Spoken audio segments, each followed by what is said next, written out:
hadir, hadir. Lutfi, Lutfi, hadir. Sama, hadir. Sudah ya, sudah di absen. Selanjutnya kita masuk kepada pembelajaran ya, di mana pembelajaran kali ini kita akan mempelajari tentang apa judulnya? Menghindari sifat berfoya-foya. Di mana kali ini pada pembelajaran kali ini memiliki tujuan pembelajaran ya. Yang pertama, tujuan pembelajaran yaitu peserta didik dapat memahami manfaat menghindari sikap foya-foya dan ria. Ini tujuan pembelajaran kan sebelumnya kan oleh Bapak ditugaskan untuk membaca ya di rumah laki-laki sehingga pas masuk kepada pembelajaran kali ini kalian sudah bisa menjawab pertanyaan awal yang akan dipelajari ya. Yang pertama, mengapa perilaku berfoya-foya dianggap merugikan? Coba kelompok mana yang siap menjawab? Pak. Ya, silakan. Dari pertanyaan, mengapa perilaku berfoya-foya dianggap merugikan? Karena berfoya-foya dapat menimbulkan berbagai dampak negatif, diantaranya masalah keuangan, melalaikan akhirat, menimbulkan sifat iri, dengki, dan pamer, memicu frustasi, pengeluaran harta yang tidak terkontrol, Mudah-mudahan baca ayat sosial Quran mendapatkan pahala di sisi Allah Subhanahu wa Ta'ala ya. Amin. Selanjutnya Bapak Aksen ya. Ika hadir. Hadir. Lutfi, Lutfi. Hadir. Sama hadir. Sudah ya, sudah di absen. Selanjutnya kita masuk kepada pembelajaran ya, di mana pembelajaran kali ini kita akan mempelajari tentang apa judulnya? Menghindari sifat berfoya-foya. Di mana kali ini pada pembelajaran kali ini memiliki tujuan pembelajaran ya. Yang pertama, tujuan pembelajaran yaitu peserta didik dapat memahami manfaat menghindari sikap foya-foya dan ria. Ini tujuan pembelajaran kali ini. Bisa kan kalian baca? Peserta didik dapat tugaskan untuk membaca ya di rumah laki-laki sehingga pas masuk kepada pembelajaran kali ini kalian sudah bisa menjawab pertanyaan awal yang akan dipelajari ya. Yang pertama, mengapa perilaku berfoya-foya dianggap merugikan? Coba kelompok mana yang siap menjawab? Pak. Ya, silakan. Dari pertanyaan, mengapa perilaku berfoya-foya dianggap merugikan? Karena berfoya-foya dapat menimbulkan berbagai dampak negatif, diantaranya masalah keuangan, melalaikan akhirat, menimbulkan sifat iri, dengki, dan pamer, memicu frustasi, pengeluaran harta yang tidak terkontrol dapat mengakibatkan frustasi karena khawatir apabila hartanya habis, mengurangi kesempatan menabung, cenderung tidak mampu menyiapkan kebutuhan mendatang, malas melaksanakan amal kebaikan dan ibadah. Silakan kelompok siapa yang kedua, bagaimana dia dapat mempengaruhi pahala ibadah kita? Silakan. Kelompok berapa yang menjawab?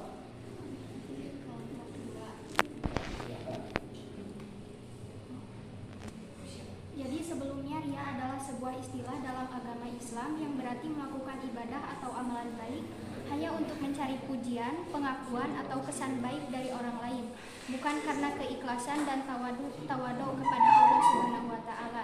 Jadi bagaimana ria dapat mempengaruhi pahala ibadah kita? Jelas, ria dapat mempengaruhi atau menghapuskan pahala ibadah karena Allah tidak menerima amalan yang dilakukan untuk mencari pujian manusia. Silahkan pertanyaan nomor 3, apa yang dapat kita lakukan untuk menghindari perilaku dalam kehidupan sehari-hari? Yaitu perbaiki niat, berdoa dan memohon ampun kepada Allah Subhanahu wa Ta'ala, mengendalikan hati, selalu mengingat Allah, sembunyikan amal kebaikan, berbuat sewajarnya, Jangan membicarakan perbuatan Anda dan jangan berbangga hati dengan pujian. Alhamdulillah ya. Wah, lupa apa Indonesia jangan berlebihan ya, sesuaikan dengan kebutuhan kita. Berikut contohnya yang harus diketahui ya. Selanjutnya, apa sih berfoya-foya itu? Adalah gaya hidup yang menghambur-hamburkan uang. Gitu ya. Beli baju, Usman saya bajunya seragamnya saya 10, kan? Pasang ke pelangan itu. Ada menghamburkan uang untuk bersenang-senang atau menghiburkan diri. Berfoya-foya adalah gaya hidup yang menghambur-hamburkan uang untuk bersenang-senang atau menghibur diri. Perilaku ini juga dikenal dengan istilah hedonisme. Hedonisme jadi berlebihan. Hedonisme tidak upami hidup dalam tenang hidup sesuaikan dengan kebutuhan yang kita miliki sehingga kita akan timbul rasa syukur. Upami orang hedonisme atau namanya hidup hedon, kita tidak akan pernah mendapatkan sebuah ketenangan. Karena ketenangan contohnya kurang terus memakai jaket bermerek, ayo langsung mahal beli, risihkan orang lain, ayam melebihi orang tersebut tidak akan mendapatkan sebuah ketenangan. Ya. Keduanya dampak negatif berfoya-foya. Apa saja dampak negatifnya tadi kan boros dalam keuangan, masalah keuangan seorang akan kesulitan untuk menabung. Ya, saya menabung karena hedonismenya ya. Oh, gaduh artos, gaduh uang, jalan-jalan, gaduh uang belanja, dina kita terus dina naon, dina jaga dina shopping terus masuk karena keranjang. Ketika terus gaduh artos teh, klik, enak kan saya naon. PIP, kalau membuat tema atas pemanggil ya, klik belanja, jadi sulit untuk benar, sehingga jika terjadi hal darurat, contohnya sakit dan sebagainya, kelapakan belanja, namun mereka pinjol, jadinya mulai terjadi permasalahan. Pertama pengangguran, contohnya dimana banyak saya bunuh diri dan sebagainya karena tidak bisa membayarkan uang dengan maksimal. Selalu merasa kekurangan karena terbiasa mengeluarkan uang dengan tidak bijaksana. Tidak bijaksana. Jadi terasa mengeluarkan harta. Jadi dua, dia dampak negatifnya satu, masalah keuangan akan sulit karena tidak bisa menabung, sehingga ketika sakit, ketika ada keluarga yang membutuhkan dan sebagainya, kita tidak ada uang tabungan tersebut karena kita sering jalan-jalan, sering membelanja barang yang tidak dibutuhkan dan sebagainya. Selalu merasa kekurangan karena terbiasa mengeluarkan uang dengan tidak bisa kurang, padahal kami orangnya hidupnya sederhana, insya Allah tidak akan merasa kekurangan, tidak akan merasa bersyukur. Nah, dalam pendalaman tadi ada dua ayat ya yang menjelaskan. Yang pertama, Quran surat Al-Isra ayat 27 yang dibacakannya. Bismillahirrahmanirrahim.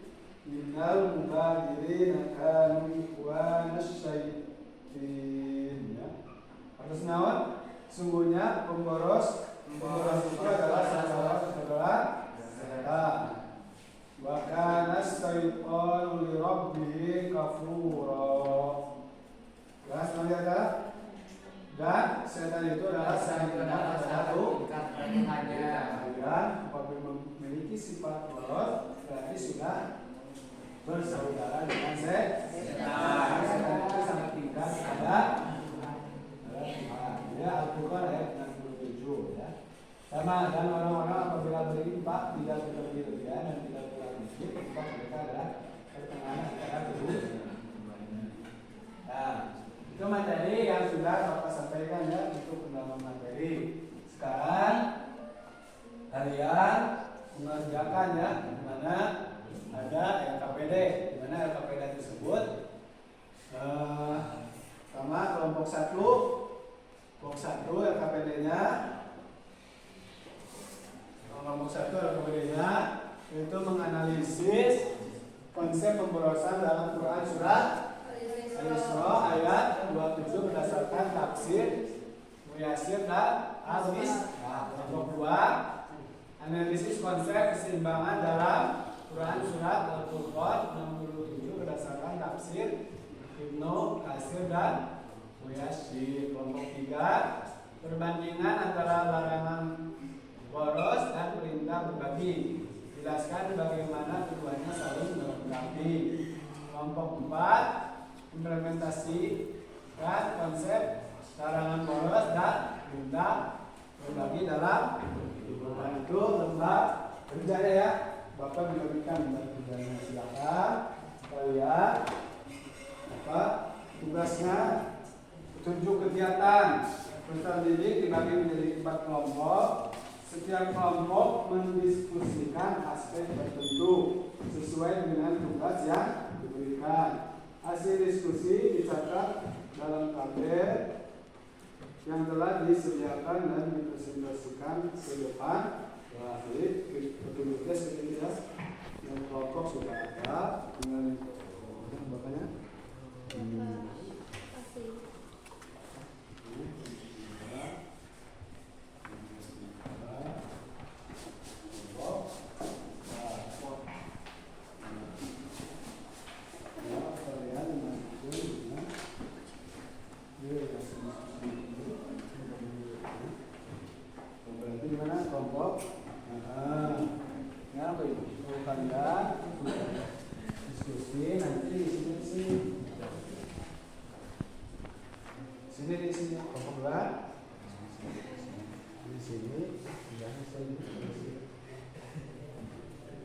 Silakan berdiskusi. Sudah ada nggak? Nah di sini jawabannya. Tulis jawabannya di sini. Silakan berdiskusi, mengisi materi ya.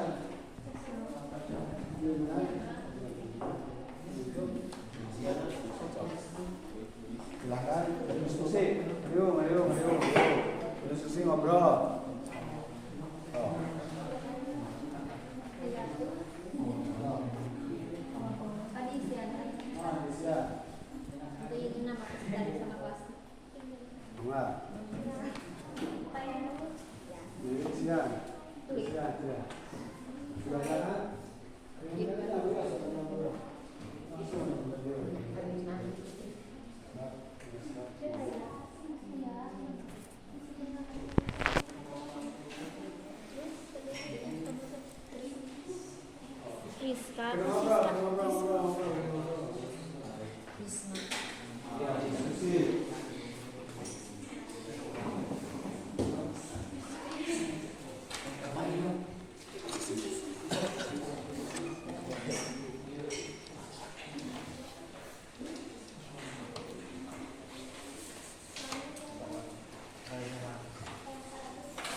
Tafsir Al-Mujassar dan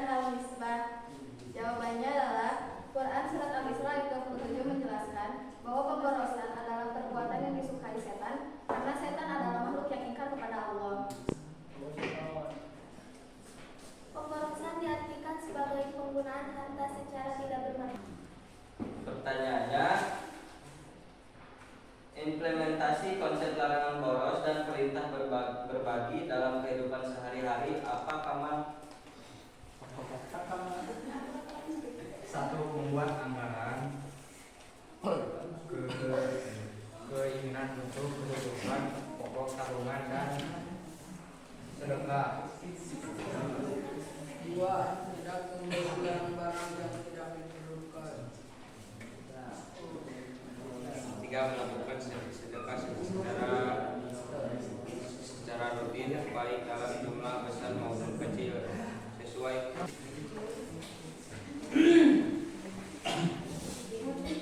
Assalamualaikum warahmatullahi wabarakatuh. Waalaikumsalam warahmatullahi wabarakatuh.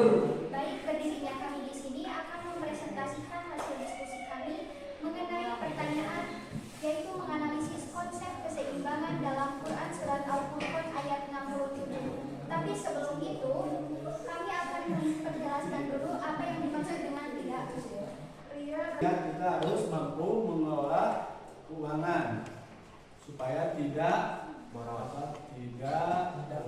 atau ketika kita mampu mengelola keuangan di mana kita membutuhkan uang tersebut dalam keadaan darurat akan ada upami bersifat boros mah ketika kita darurat tidak akan ada ya sempurna. Ketika keluarga kita sakit, ketika pengelolaan keuangan kita boros, ya kita pinjam ke sana, ada yang pinjol dan sebagainya. Jadi mengeluarkan dampak negatif. Jadi kita harus sesuai dengan kebutuhan yang kita perlukan dan harus bersikap bijaksana.